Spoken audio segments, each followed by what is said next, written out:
আমাদের শুরু হয়েছে, তো এই সময়ে ম্যালেরিয়ার প্রাদুর্ভাব দেখা যেতে পারে। তো বিশেষ করে যেখানে নর্দমা বা জমা জল থাকে সেখানে ম্যালেরিয়ার লার্ভা বা এখানে ব্রিডিং হতে পারে। সেজন্য আমরা লার্ভা ভোরাস ফিশ, যেটার নাম গাবুচিয়া, সেটা প্রত্যেক বছরই আমরা বিভিন্ন যেখানে নর্দমা থাকে সেখানে ছাড়ি। এই ফিশগুলো এই মশার ডিমগুলো খায়।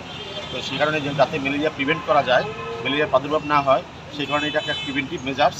তো আমাদের সেক্রেটারি হেলথ শ্রী কিরণ গিত্তে স্যার 13-14 নর্থ ত্রিপুরা ধলাই ডিস্ট্রিক্টের বিভিন্ন হসপিটাল ভিজিট করেছেন, বিভিন্ন পিআরআই মেম্বারের সাথে কথা বলেছেন এবং ম্যালেরিয়া প্রতিরোধে পরবর্তী সময় স্টেট লেভেল মিটিং করেছেন।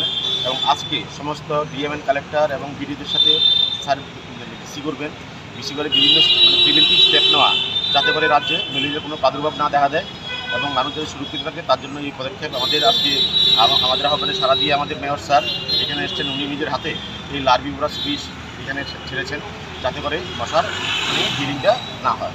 ডেঙ্গু রোগের কি স্ট্যাটাস রয়েছে বর্তমানে? ডেঙ্গু রোগের বর্তমানে আমাদের এখানে ডেঙ্গু রোগের সেই এরকম কোনো প্রাদুর্ভাব নেই। কিছুদিন আগে হয়েছিল, সেটাকে প্রিভেন্ট করা গেছে, তো সেটাও কন্ট্রোলে আছে। ম্যালেরিয়ার ক্ষেত্রে প্রায় 1000 খানেকের উপরে আমাদের ডিটেক্ট হয়েছে এবং তারা সবাই ট্রিটমেন্ট হয়েছে, কিউর হয়েছে। কোনো ধরনের কোনো খারাপ ধরনের কোনো খবর নেই এখনো। এরকম কার্যক্রম কতদিন থাকবে?